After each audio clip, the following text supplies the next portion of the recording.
Hola, profe, buenas noches. Hola Marjorie, ¿cómo estás? Muy bien, ¿y usted? Bien, bien, gracias. Profe, le había mandado un correo la semana pasada. ¿Ya? ¿Y no te lo Por... contesté? Y ¿No? no, no, lo que pasa es que con las chicas intentamos hacer el trabajo. Bien, voy a compartir entonces, ¿ah? Ah, no, esto no.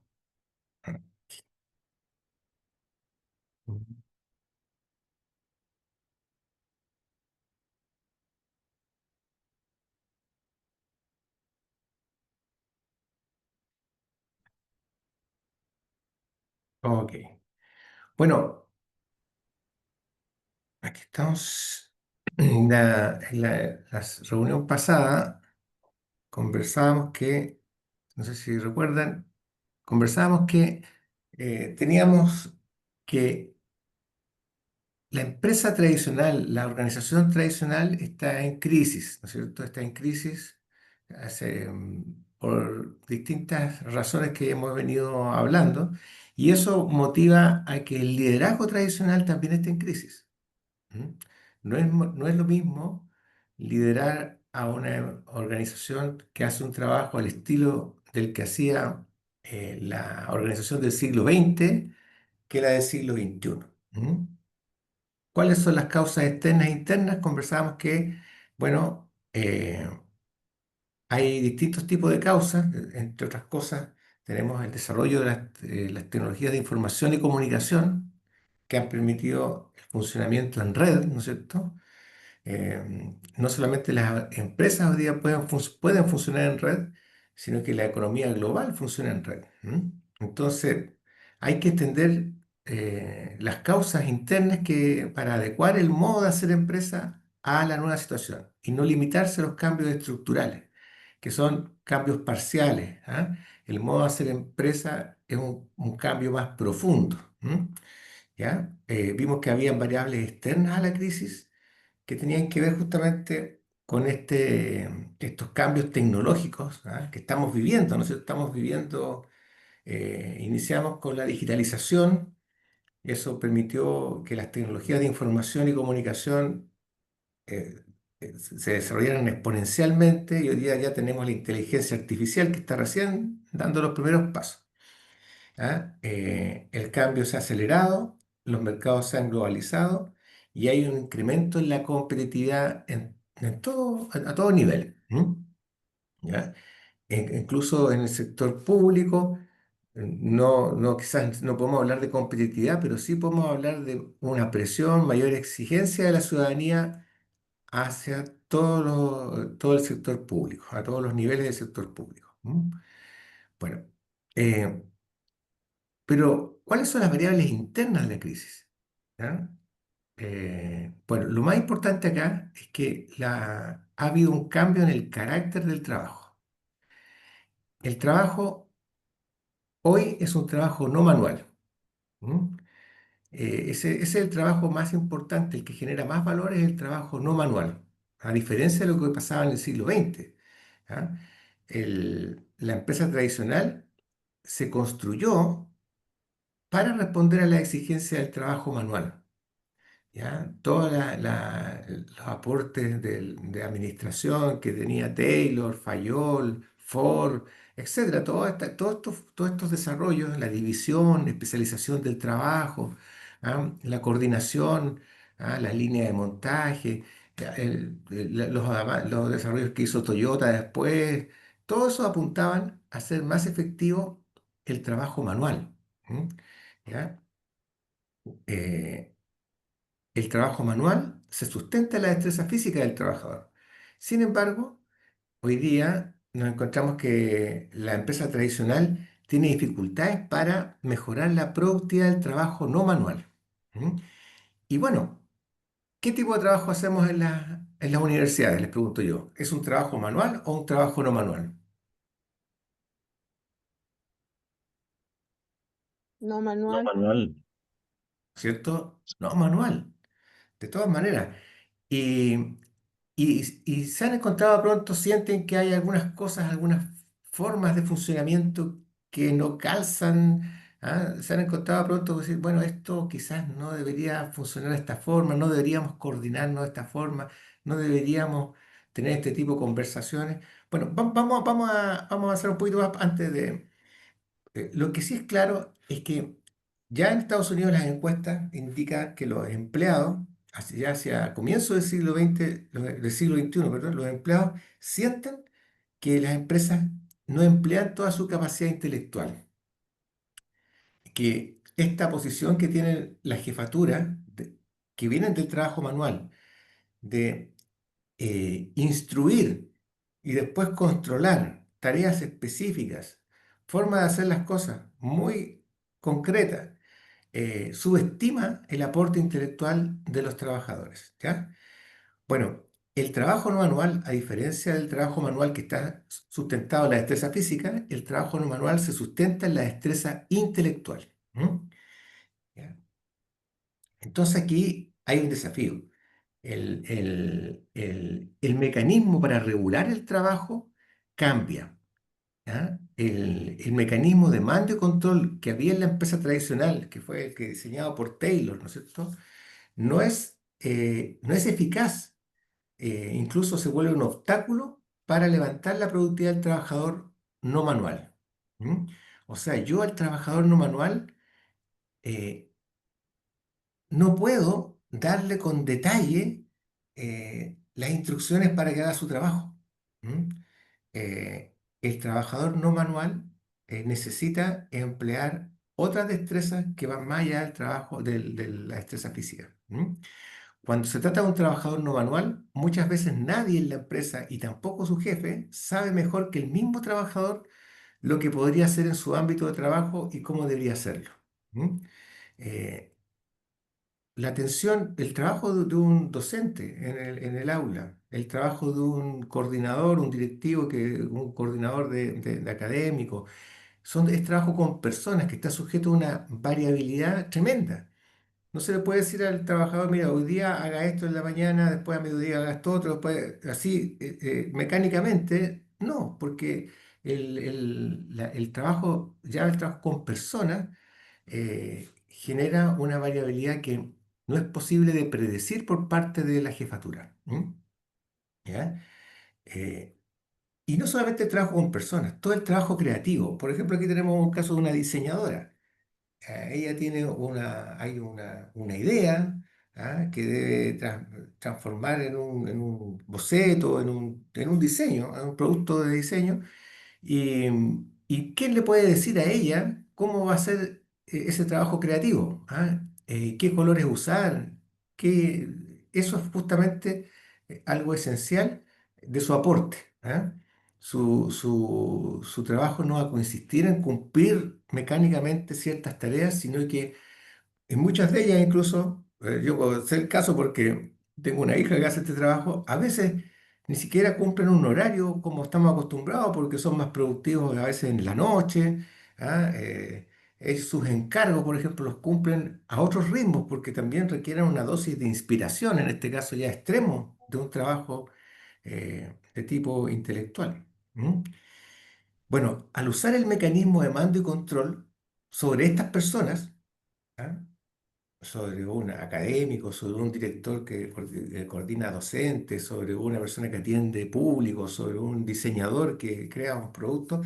Si yo uso un mecanismo de mando control en que le digo estrictamente lo que debo hacer, no se van a lograr aprovechar todos los rendimientos potenciales de estos trabajadores. ¿Mm?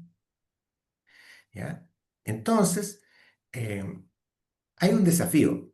Peter Drucker, no sé si ustedes han escuchado hablar de él, pero es uno de los filósofos más importantes de la administración, de la ciencia de la administración en el siglo XX. Él decía, la empresa que sea capaz de descubrir las claves del trabajo no manual va a ser la empresa que va a liderar.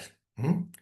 ¿Ya? La empresa del siglo XXI solo se construirá cuando seamos capaces de resolver el problema del trabajo no manual, de la productividad del trabajo no manual. O sea, ¿cómo es que tal como lo hizo Taylor, con esta división y especialización del trabajo y este cálculo de movimientos, para el trabajador manual? Bueno, hay que estudiar, hay que resolver, dice Peter Drucker, cómo se va a hacer. ¿Mm?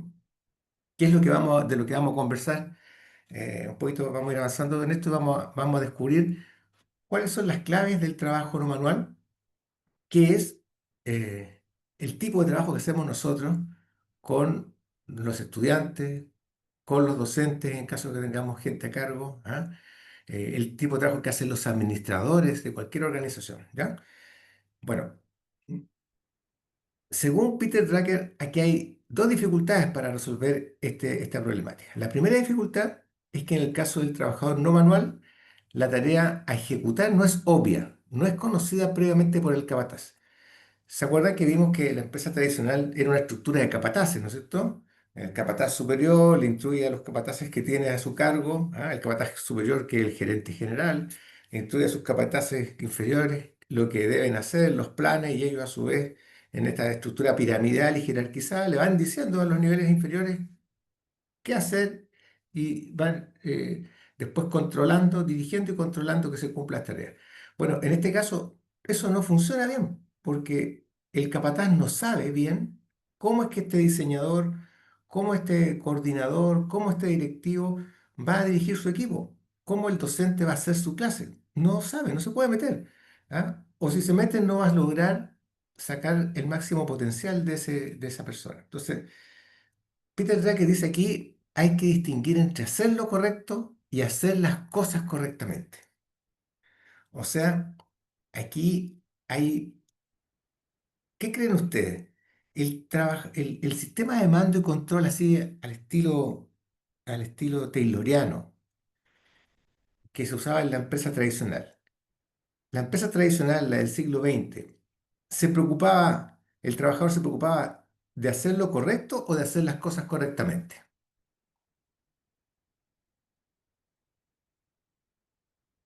De hacer las cosas correctamente. Correcto, claro que sí, ¿no es cierto? Porque él no tenía que discutir qué es lo que había que hacer, no era su tarea, esa era la tarea de los directivos, de los altos cargos. ¿Ah? Eh, Su tarea es cumplir las instrucciones, hacer las cosas correctamente, ¿no es cierto, Gerardo? Bueno, pero eso ya no es tan así, no es así. ¿Ah? La empresa de hoy, mucha gente hace muy bien lo que resulta completamente innecesario. O sea, en este escenario de cambio, el trabajador no manual tiene que ser capaz de determinar qué es lo correcto hacer, ¿ah? Más que hacer las cosas correctamente, porque muchas cosas que se hacen ya están quedando en desuso, son inútiles de hacer, incluso puede que por el contexto en que están no corresponda hacerlas. ¿Ya? Por esto, la ejecución de muchas tareas hoy no agregan valor y por el contrario consumen valor. O sea, estamos en un periodo en que el desperdicio de esfuerzo humano es tremendo porque se está usando herramientas del trabajo manual para liderar a personas que hacen un trabajo no manual. ¿Ya? Eh, el problema, lamentablemente, no es detectado porque los, lo que los sistemas evalúan como tarea ejecutada es una tarea, pero no evalúan si esta es necesaria o no. ¿Ah? Yo creo que a ustedes les ha pasado. Yo les puedo contar una experiencia, por ejemplo, bueno, yo trabajé mucho tiempo en un banco y recuerdo que tenía mucho personal dedicado al archivo. En las tardes en el banco se generaban mucho papel de todas las transacciones, los de comprobantes de depósito que quedan en el registro del banco, las copias, los cheques, hay un montón de documentación. Y documentos internos que se generaban en el día y entonces había una verdadera cuadrilla de cajeros que en la tarde se dedicaban a archivar en estos archivadores antiguos, algunos por orden alfabético, otros por fecha, todos los papeles. Pero ya estábamos implementando todos los sistemas de digitalización, toda esa documentación ya tenía un respaldo computacional, nada más que todavía por inercia del sistema antiguo se mantenía. Entonces, y yo le digo, bueno, yo necesitaba personas que hicieran otra tarea. Entonces, le pregunto, bueno, ¿qué están haciendo? ¿Por qué están ocupados? No, es que estamos archivando papeles. Pero si estos papeles ya no se necesitan. Sí, pero es que la norma dice que hay que hacerlo. Hacer las cosas correctamente significa seguir archivando esto, así en orden alfabético, por los papeles, todo. No, le dije, mira, ¿sabes qué? Vamos a hacer lo siguiente. Por mi cuenta de riesgo, yo soy el jefe aquí. Tomen todos los papeles, hacen un rollito, le ponen un elástico y lo meten en una caja con las fechas. Si alguna vez les piden un papel, ese día vamos a dedicarnos, van a estar las 5 personas que están aquí buscando ese papel en esa caja. Pero les aseguro que es muy poco probable que nos pidan porque ya está todo en el computador. Así fue. Bueno, pues, para empezar, ellos se sorprendieron porque era dejar de hacer las cosas correctamente. Pero lo que intentábamos hacer, lo que yo intenté hacer es hacer lo correcto. Entonces, y así fue. Esos papeles se acumularon, se acumularon, se acumularon, hasta que en un minuto dijeron, ¿saben qué? Todos estos papeles, salvo los que por ley había que guardar, que había algunos pocos que había que guardar que tenían otro archivo, todos esos demás se eliminan. Claro, como 2 años después. Pero fue un alivio, ¿ah? Un alivio porque había mucho trabajo innecesario, ¿ya? Entonces, primera cosa, poner atención en el trabajo no manual van a aparecer muchas cosas que ya no corresponde hacer. ¿Ya? ¿Les ha tocado vivir algo parecido a esta anécdota que yo les conté? ¿O han vivido alguna situación así, ya sea como en un trabajo algo que se hacía con mucha dedicación, de pronto ya era inútil seguir haciéndolo? Por mi parte, profe,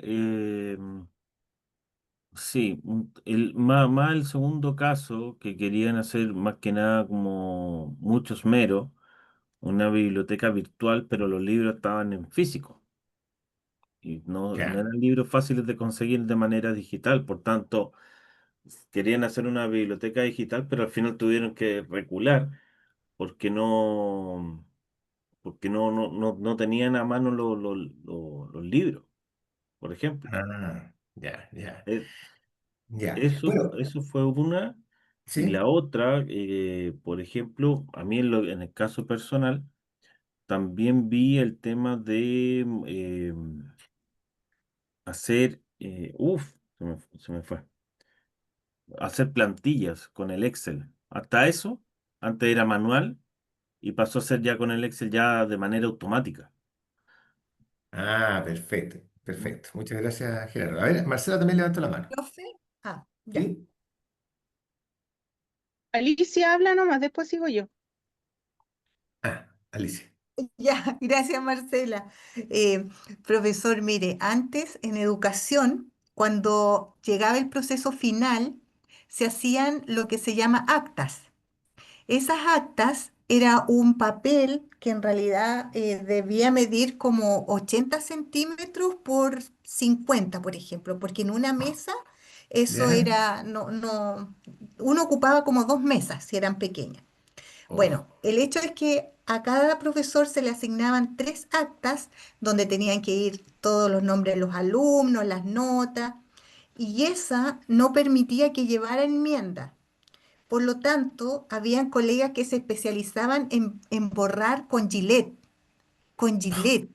¿ya? O imagínate. sea, con las que se le ponían a las máquinas de afeitar. Ese era como era un trabajo, pero eran expertas algunas colegas, entonces sacaban lo que uno había hecho mal. Por ejemplo, si yo tenía que poner un 3 y puse un 5, o sea, tratar de salvarle lo que más se pudiera, ¿ya?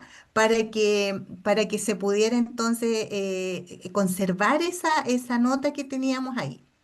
Bueno, Ya. ese trabajo era sumamente estresante porque primero no tenías que estar nervioso, uno sabía que se podía equivocar, de hecho te equivocabas, era un caos, era un caos. Lo mismo hasta el día de hoy sigue existiendo con el mismo nombre, acta, ¿ya? Que es el Ya. acta final donde van las notas de cada asignatura hasta que llegamos al promedio final. Fueron pasando por distintos procesos y ahora ya eso es automático. O sea, las notas que se van poniendo cada semestre o cada trimestre, hay un vaciado final que es como nacional, ¿ya? Ah, Y, correcto. y no, entonces eso es todo un cambio, un giro quien no vivió eso, le faltó ahí, ese fue otro magíster que sacamos, yo creo, los profes No ahí. me imagino. Porque, o sea, imagínense, porque de partida a mí me daban una hoja, pero yo tenía derecho a tres, a todo esto. Esta hoja era en cartulina. Esas medidas que yo les digo eran en cartulina, entonces por eso es que se podía aplicar. Yo no sé si existía el corrector, pero no se podía usar corrector, esa goma, la goma que borra el lápiz azul tampoco. Entonces, a lo que se podía recurrir era el Gillette. Y después tú por la ventana, o sea, mirabas contra el vidrio y mirabas si ¿Mm? se veía tu error, po, porque no se tenía que ver. Oh, claro. Entonces, imagínense, yo creo que ese cambio es que, no, enorme.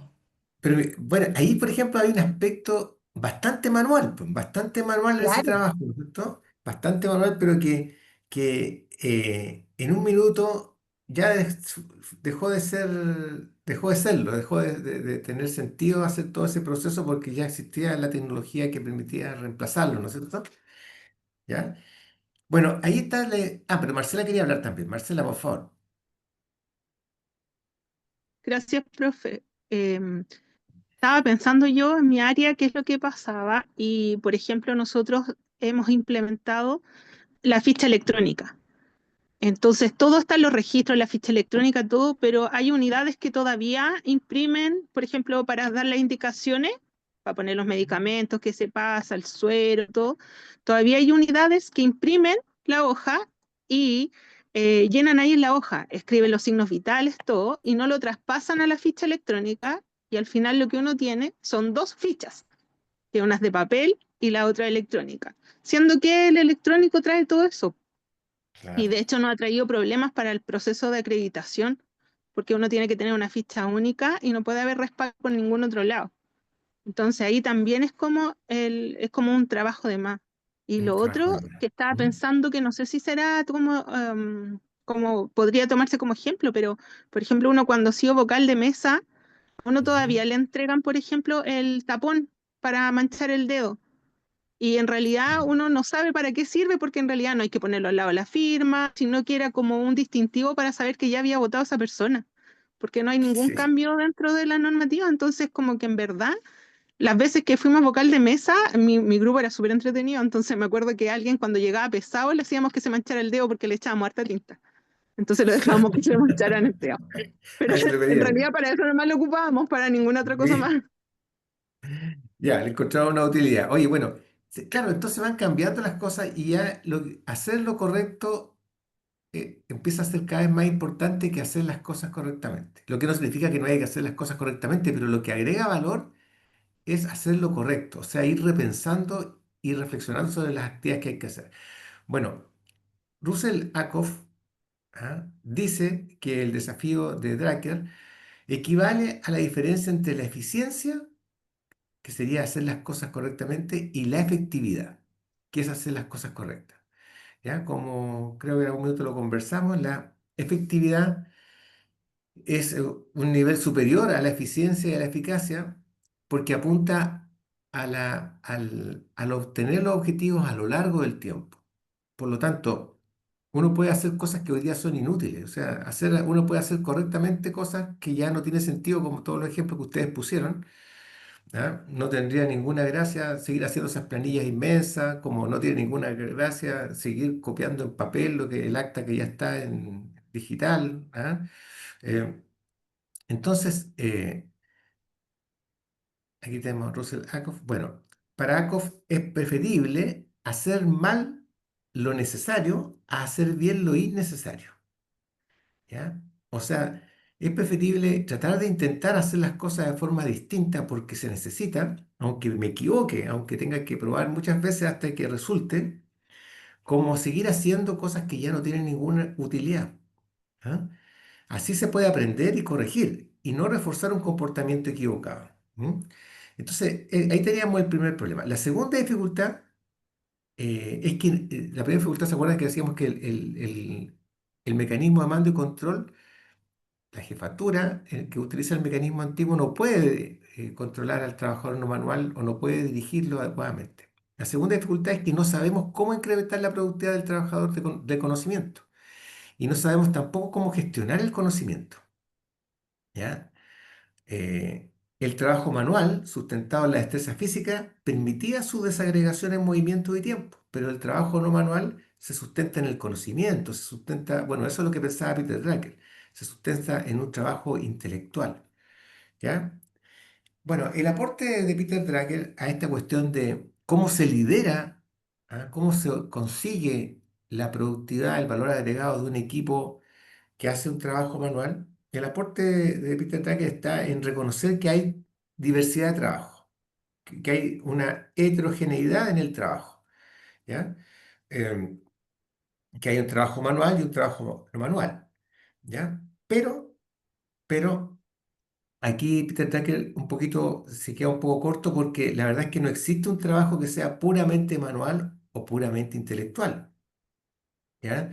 Quizás eh, es efectivo que hay distintos tipos de trabajo, pero no es que el trabajo manual no ocupe conocimiento.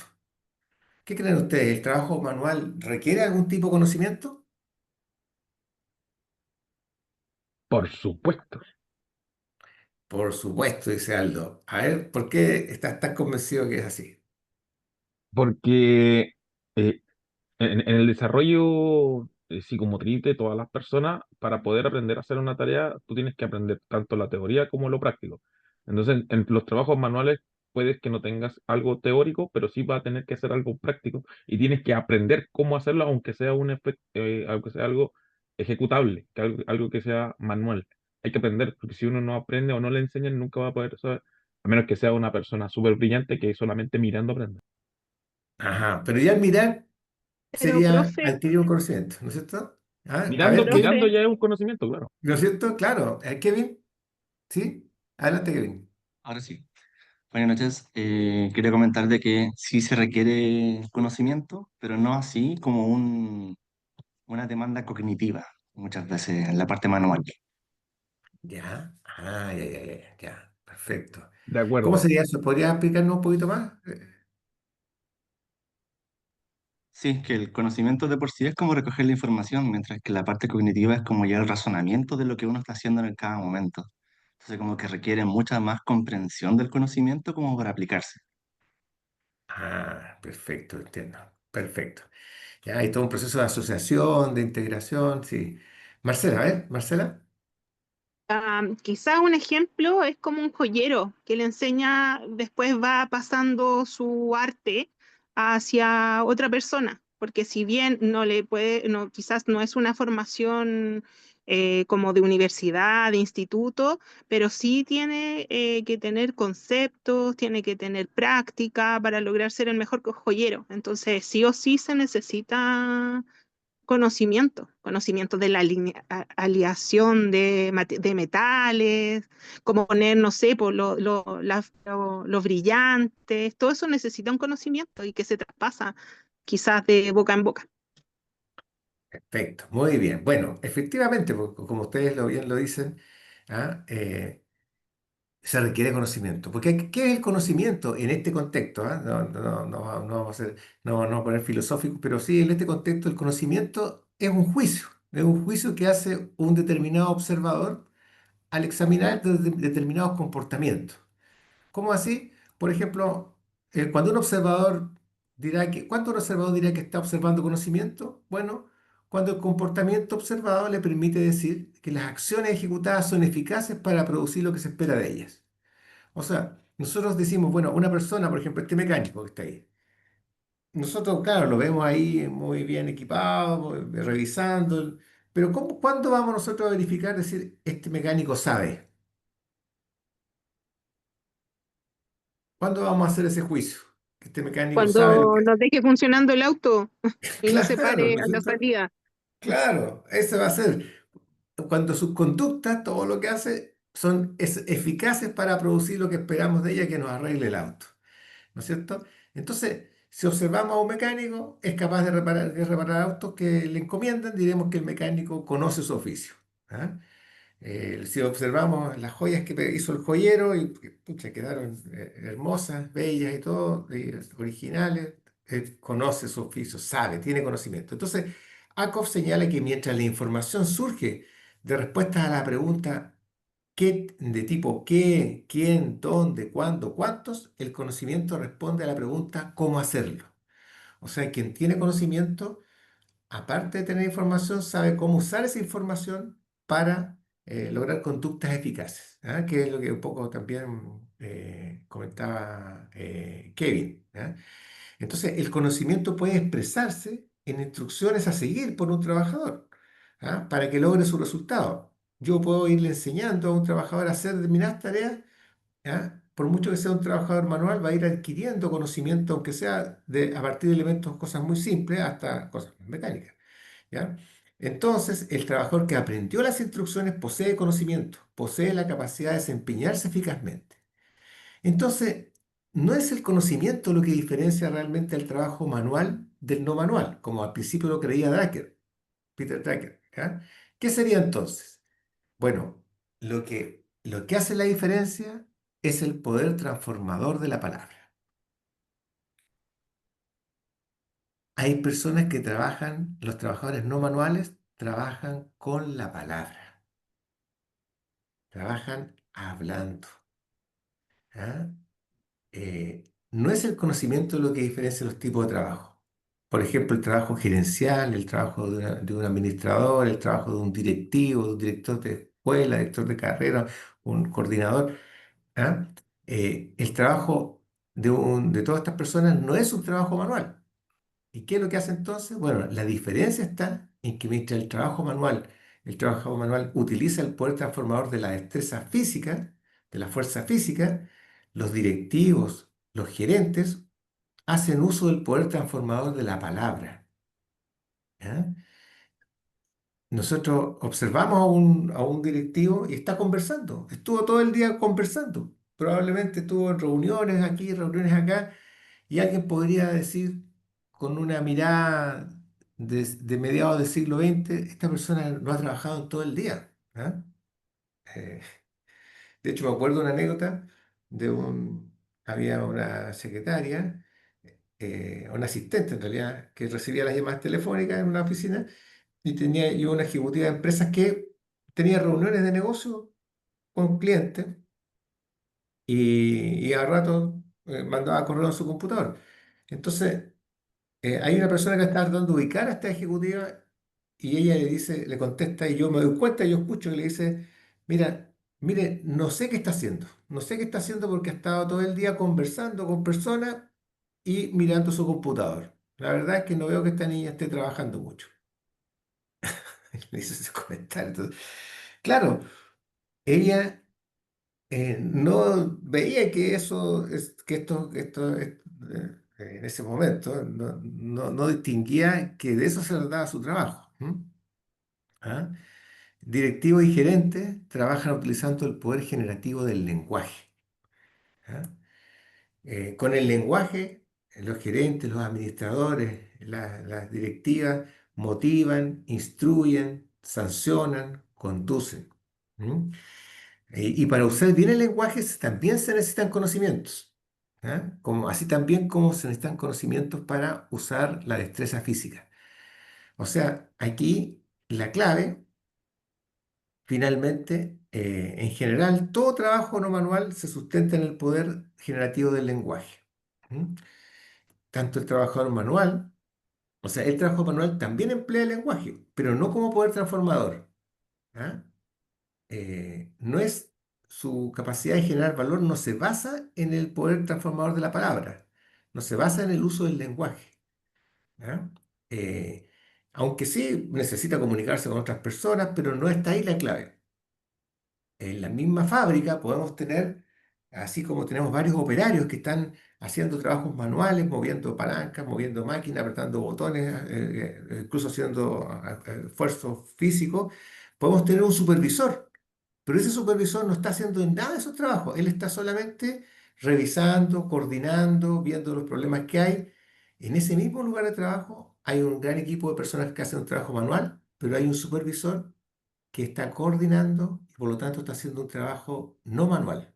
Está haciendo un trabajo que usa la palabra para coordinar a todo el equipo. ¿Ya? Eso que en la práctica va a ser como pocos trabajadores que usan la palabra. Ya en el siglo XXI vamos a ver que todo ese trabajo manual va perdiendo participación, por decirlo así. Ya no va a ser el trabajo más que genera más valor, sino que todos estos trabajos con el uso de la palabra, ¿ah? Que no solo el trabajo de coordinación, ¿ah? Vamos a ver que hay distintos tipos de trabajos que usan la palabra, los de los administradores, los directivos. Ese es un tipo de trabajo no manual muy importante, por cierto. ¿Mm? ¿Ya? Entonces, a ver, ¿se entiende bien la diferencia que hay entonces en el trabajo, entre el trabajo manual y no manual? ¿O todavía no se entiende muy bien? A ver si hay alguna duda respecto a esto. Ya. Bueno, quizás va a quedar más claro cuando veamos los tipos de trabajos que hay. ¿Ah?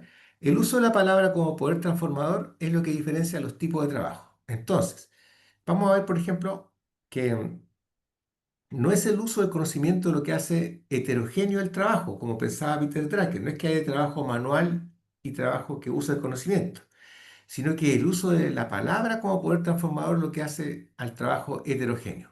Por ejemplo, esta señorita que está ahí, no sé si alcanzan a ver la foto.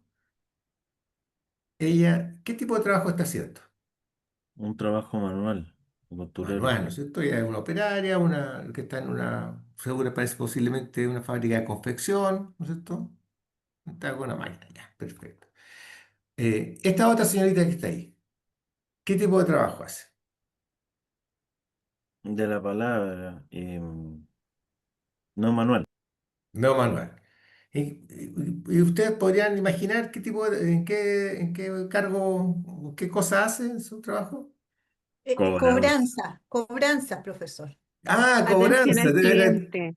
Sí, de veras que tú nos comentaste el trabajo de cobranza, ¿no es cierto? Claro, está haciendo un trabajo, puede ser cobranza, puede ser un servicio al cliente, ¿no es cierto? Que mencionó también su otra compañera, puede ser un call center para recibir llamadas de algún tipo, ¿ya? Fíjense, aquí tenemos dos trabajos que son distintos, pero son iguales en algo. A pesar de que uno usa la palabra y otro está haciendo una costura ahí, está pegando cuellos de una camisa, muchos cuellos iguales de una camisa, y esa otra persona está llamando a muchos clientes para avisarles que la cuota está por vencer. ¿Qué tienen en común ahora?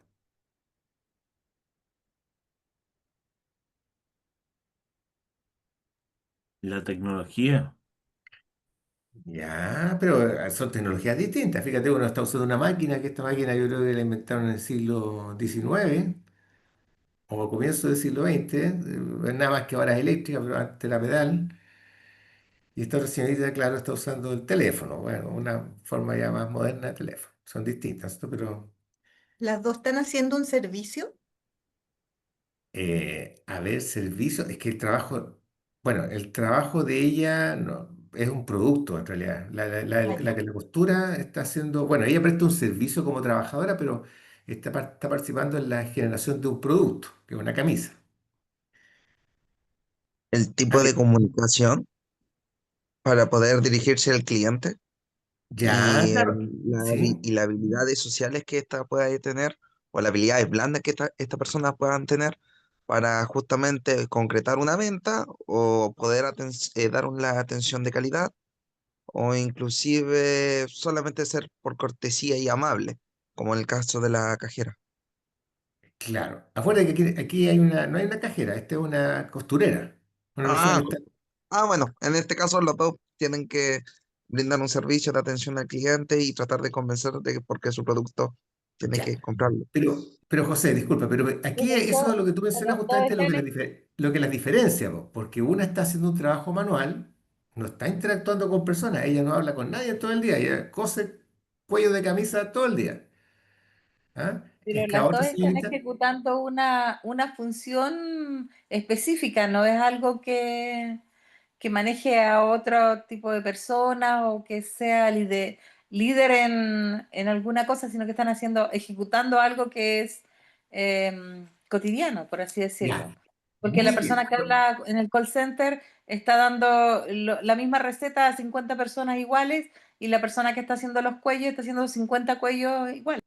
Eso es, justamente. Bueno, lo que vamos a ver aquí es que estos dos tipos de trabajo tienen una característica común que son rutinarios.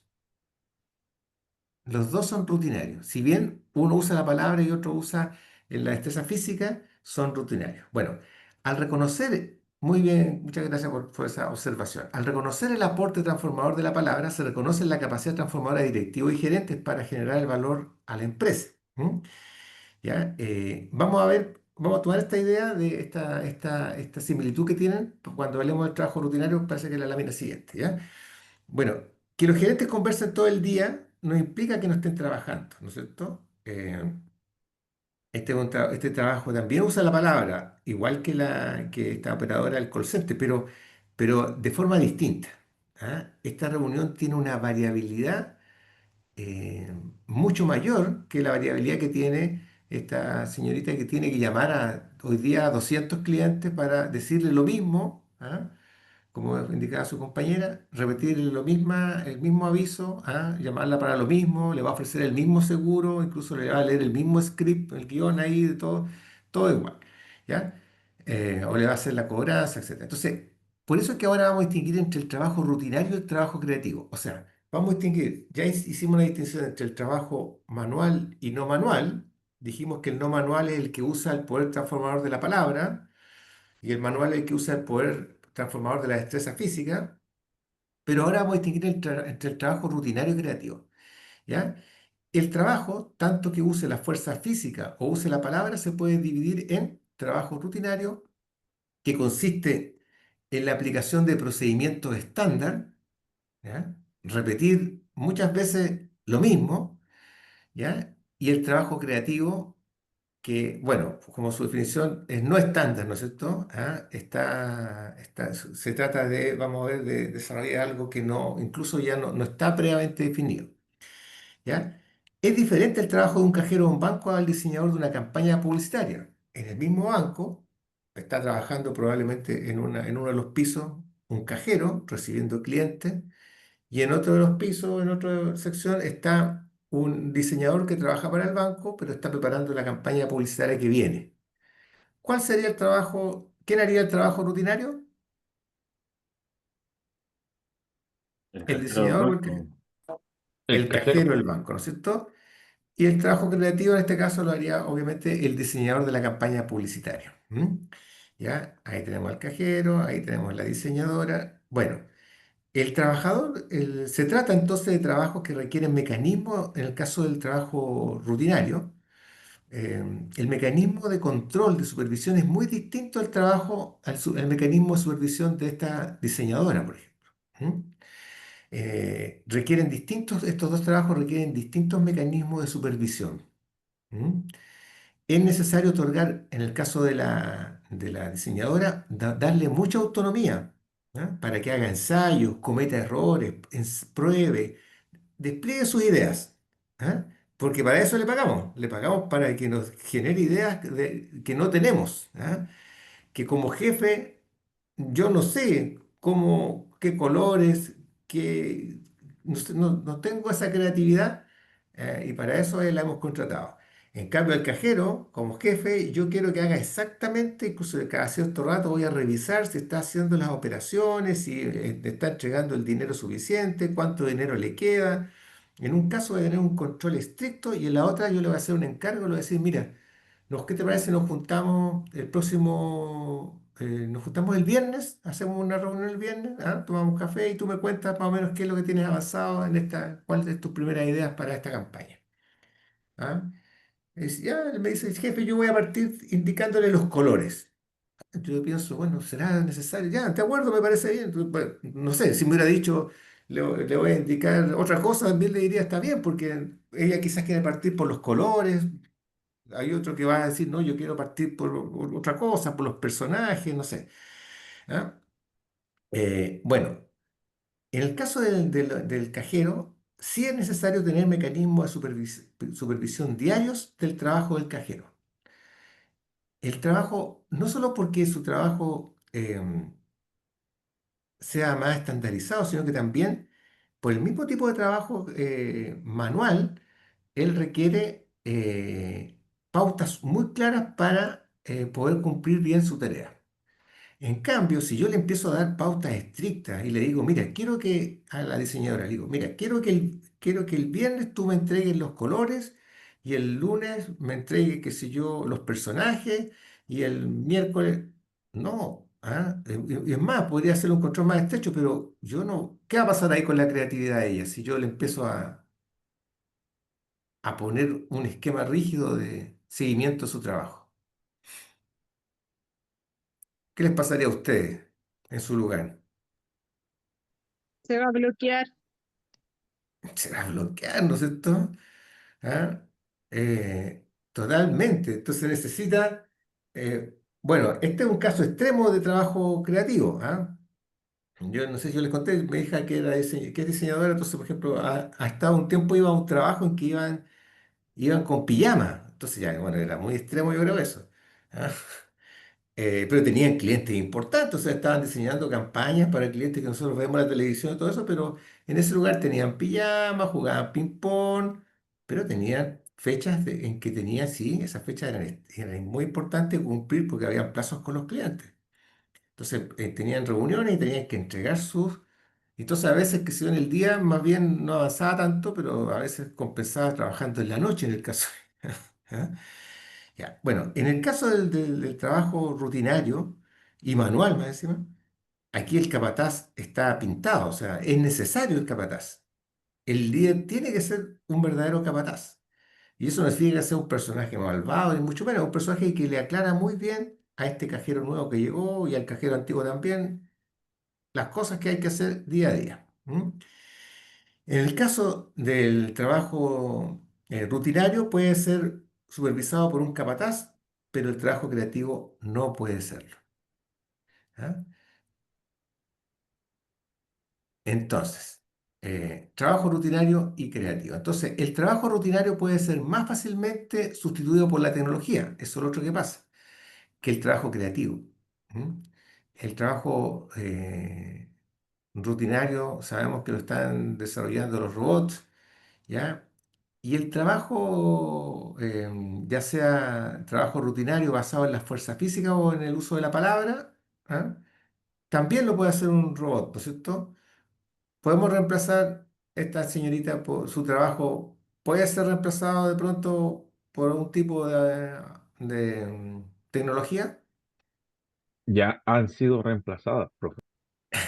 Ya ha sido reemplazado, ¿eh? Ahora llaman grabadora. Ahora, oye, ahora llama una grabadora y me dice a mí, con Alberto Millán, no sé cómo hace un acento bien extraño.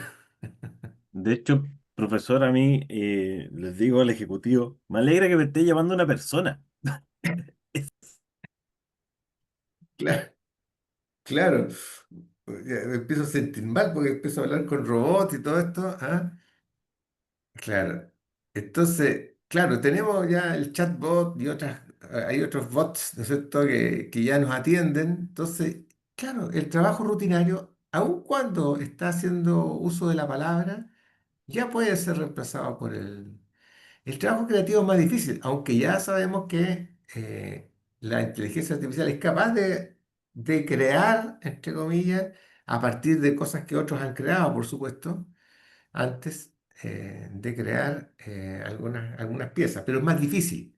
La diferencia más importante entre el trabajo rutinario y el trabajo creativo es la capacidad de generar valor, la capacidad de generación de valor.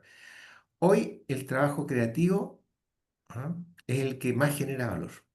Lo demás se puede estandarizar, se puede automatizar. ¿Ah? Entonces, en un entorno de alta competencia y de cambio, el trabajo creativo se vuelve determinante para la supervivencia de una empresa por su capacidad de generar valor. ¿Ya? ¿Qué creen que esta realidad, esta importancia del trabajo creativo en las universidades se manifiesta o no se manifiesta? ¿El trabajo creativo de la universidad es relevante? Completamente, profe.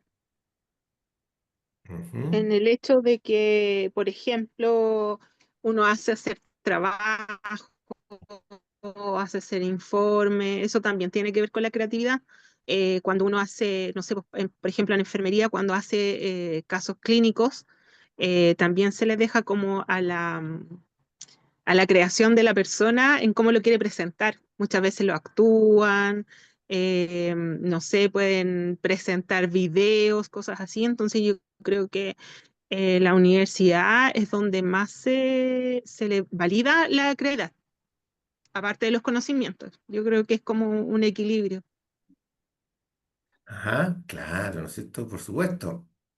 Y tiene que haber ese espacio creativo. Bueno, ya es una institución de muy antiguo, esta libertad de cátedra, ¿no es cierto? Tenemos un programa que repasar, pero tenemos una libertad de cátedra para que cada docente desde ya trate de contribuir de la mejor forma, como según su evaluación, ¿no es cierto? Y agregue contenidos, como yo se los estoy agregando a ustedes acá, les voy agregando contenidos que a mi parecer son absolutamente relevantes en mi experiencia.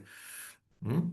Eh, entonces, eh, pero no significa que todo el trabajo sea creativo, todo sea... No, coexistimos hasta en el siglo XXI con muchas áreas y actividades dentro de una misma organización en que hay aspectos del trabajo que son rutinarios. Son rutinarios y son manuales. ¿Ah? Una universidad tiene personal de aseo, tiene guardias, tiene personal a veces administrativo que todavía hace labores rutinarias. ¿Mm? Eh, pero el trabajo de docencia, de investigación, de vinculación con el medio, en lo esencial, es trabajo creativo. ¿Mm? Bueno, una proporción mayor del valor se está siendo generada por el trabajo creativo sustentado en la palabra. ¿Mm? Estos trabajadores creativos son los que están percibiendo proporciones crecientes de valor agregado producido por sus empresas y los mayores sueldos. ¿Ah? En general, en todas las organizaciones, los trabajadores creativos son los que mejor ganan. ¿Por qué? Porque son los que aportan más valor. ¿Ah?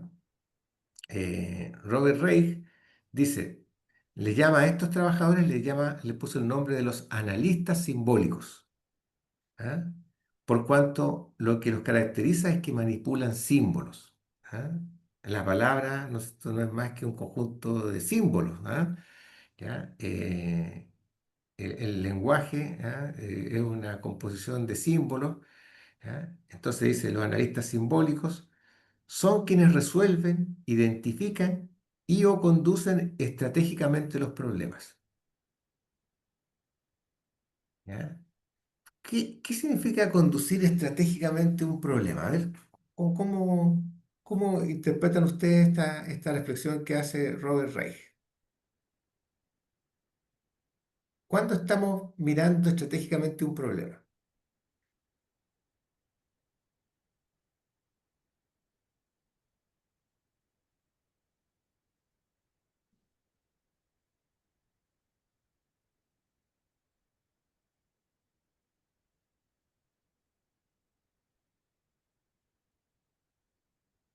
A ver, ¿alguien? ¿O cuándo no lo miramos estratégicamente? ¿Mm?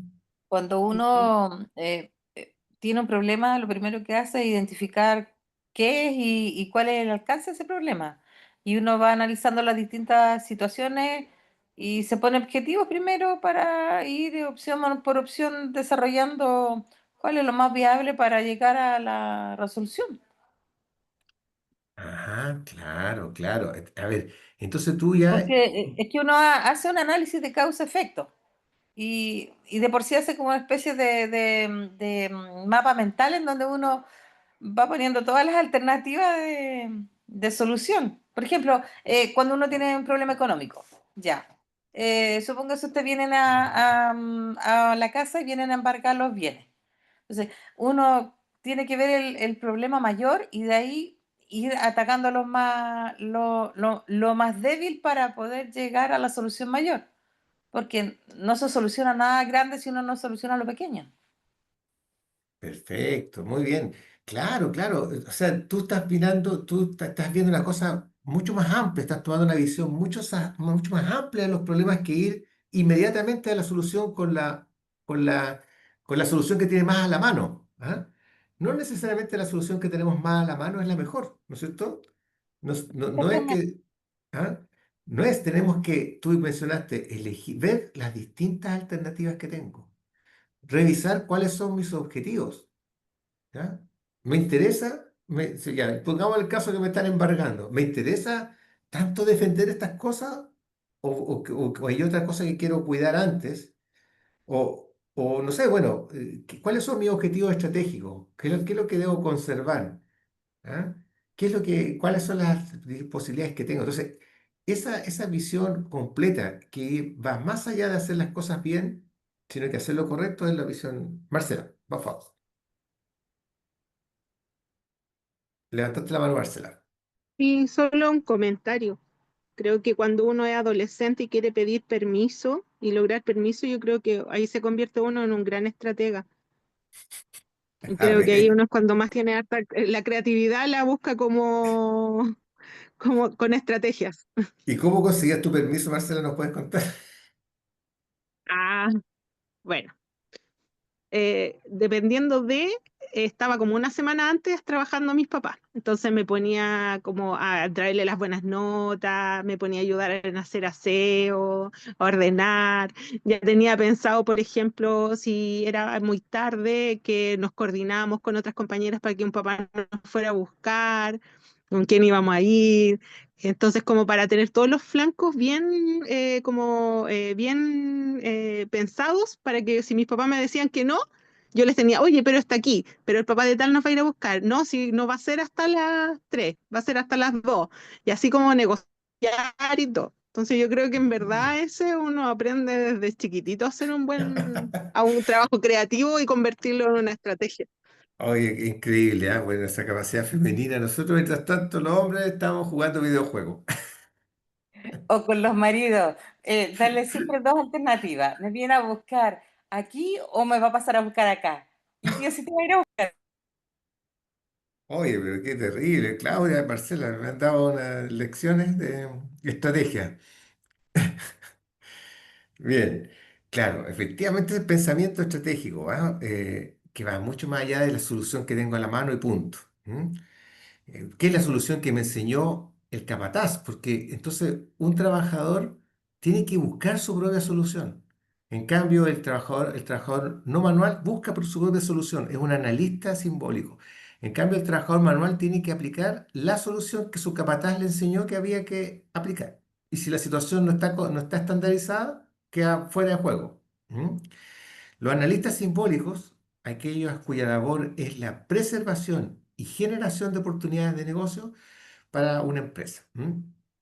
Eh, Fíjese acá, el analista simbólico tiene dos funciones. eh, y aquí vamos a ver que aquí aparecen los directivos, los administradores y aparecen también los creativos 100%. Preservar y generar oportunidades de negocio. Preservar, Aldo, por favor, adelante. Profe, le quería contar una situación que yo viví, no sé si tendré unos Sí, segundos. por favor, contribúyenos, apórtanos. Ya, yo estaba, bueno, compañero, buenas noches, profe, buenas noches.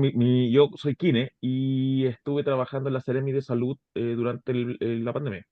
Yo estaba en el punto de control del aeropuerto. Entonces, nosotros teníamos que dividir las entradas para que la gente no se conglomerara, ¿cierto? Entonces, una aerolínea tenía una puerta de entrada y otra aerolínea tenía otra puerta de entrada. La cuestión es que le pusieron unos cartelitos chiquititos que nadie leía. Entonces nosotros se lo propusimos a la Junta de la Seremi, que hablaba directamente con la concesionaria del aeropuerto, y la solución era poner unos tótems grandes, gigantes, para que la gente viera que por una puerta se entraba una aerolínea y por otra puerta entró la otra. Estuvimos 2 meses en ese, como que sí, vamos a ver qué va. La cuestión es que al final yo llegué así, agarré unos, unos pliegos de cartón piedra, agarré papel lustre y copié los logos de la aerolínea y las pegué en las puertas de entrada. Así, esta solamente de esta aerolínea y esta puerta solamente de esta aerolínea. Arregló el problema en un 90% de la gente que dijo, ¿qué puedo entrar por aquí? ¿Puedo entrar por allá? Y había un 10% de gente que preguntaba igual. Entonces ese 10% Claro. era es innegable, pero la solución al final fue como que yo agarré la iniciativa y puse los carteles, porque no había ninguna solución desde arriba. Entonces, Eso. a veces es más práctico, o sea, es más es por experiencia, en realidad, que el trabajador busca alguna solución más práctica y que a veces desde arriba no llega. Claro, claro, exacto. Qué bien, qué buen ejemplo pusiste, porque ahí tú tomaste una acción. Mira, y aunque quizás el cartel no quedó perfecto, aunque no fue una resolución perfecta, fue mejor que lo que teníamos antes, ¿no es cierto? ¿Ya? Muy bien. Marcela, Igual es como un arma de doble filo eso, porque, porque, por ejemplo, uno siempre tiende a tapar los problemas que hay en los trabajos comprando uno. Por ejemplo, esta vez que había, por ejemplo, en el hospital que no habían insumos, uno compraba los insumos, no los llevaba, pero al final también es como tapar un problema, porque al final lo que uno está haciendo está como solucionando, pero a la vez no se visibiliza, no se visualiza el problema, porque el día de mañana cuando tú dices, oye, pero no sé, pues falta tal cosa, no, ¿cuándo ha faltado tal cosa si nadie nos pide? Claro, porque uno lo está tapando. Entonces, también es como un arma de doble filo, que yo entiendo porque llega un momento en que uno ya se cansa tanto de pedir que al final uno lo hace, pero creo que también lo importante es como visibilizar, no olvidarnos de visibilizar los problemas para lograr soluciones. qué bien, Marcela. Claro, es que justamente lo que estamos hablando es la crisis de la estructura tradicional.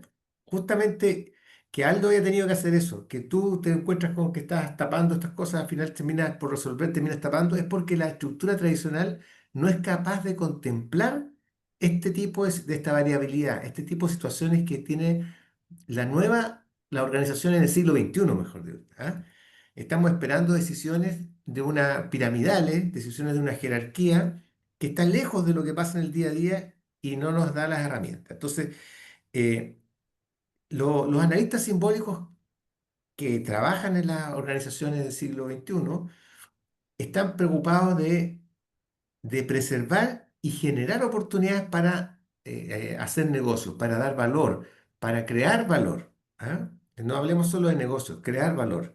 Los analistas simbólicos, los trabajadores no manuales en la práctica están eh, operando en un espacio de posibilidades y compromiso, de los que vamos a conversar con más detalle en la próxima clase, porque aquí yo creo que hemos llegado a la conclusión de que el objetivo de estos analistas simbólicos es abrir y mantener abiertas las posibilidades y lograr aquellos compromisos que permitan aprovecharlas. O sea, hay un espacio de creatividad que se va a usar tanto para inventar cosas nuevas como para asegurarse que esas cosas nuevas se mantengan después en el tiempo. ¿Ah? O sea, es como traer un hijo al mundo y después asegurarse que ese hijo sea capaz de alimentarse los primeros años, aprender las primeras cosas para que se integre a este siglo XXI. ¿Ya? Vamos a conversar, como digo, en la próxima clase, porque ya estamos en la hora, no quiero saturarlo tampoco, pero vamos a conversar sobre ¿de qué se trata este trabajo en qué consiste este trabajo creativo de los analistas simbólicos, que son a las personas que nosotros lideramos en las universidades?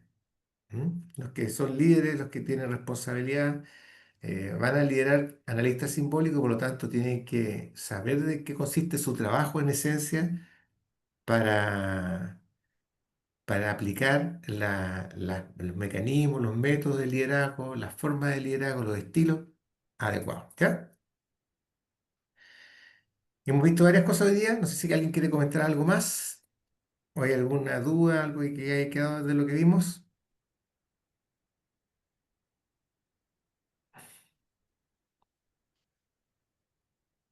¿No? Bien, entonces no olviden poner en el chat, saludar ahí para marcar que están presentes. Y les encargo entonces a terminar con los trabajos que teníamos para esta semana. Traten de terminarlo esta semana a lo más, ¿ya? Profesor, consulta, ¿hay un mínimo de hojas para el informe ensayo? No, creo que no hay un mínimo de hojas. Creo que le Ah, pusimos que no tenía mínimo de hojas. ¿Ah? Sí, ya. profe, puso tres, Ah, o sea, decía yo, ¿no? sí, ¿Cuánto decía Marcela? No sé quién está hablando. tres, Tres hojas tres, mínimo. Ah, ya. Ah, como los trabajos anteriores. Ya, perfecto. sí. Profe, ¿y hasta 3. cuándo podíamos subirlo? Bueno, se supone que hasta hoy, pero tratan de hacerlo durante esta semana. ¿Ah? Sí, sí. El sistema va a estar abierto igual. Si lo único que marca cuando lo suben atrasado, empieza a marcar el atraso, ¿no? ¿Mm?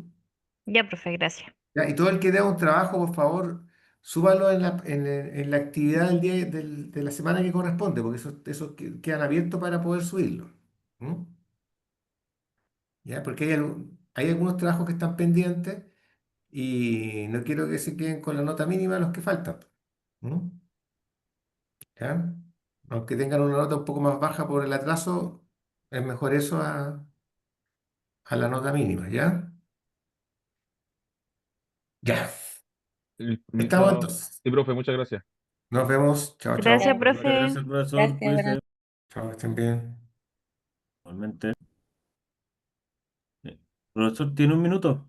Sí, espera un poquito, Sí, no se preocupe. eh, voy a dejar de compartir,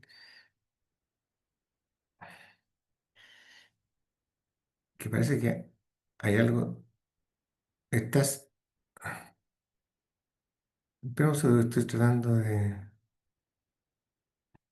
dejar de compartir. Aquí está, ya. Es que pensé que no estaba compartiendo, me preocupé. Ya, cuéntame, Gerardo.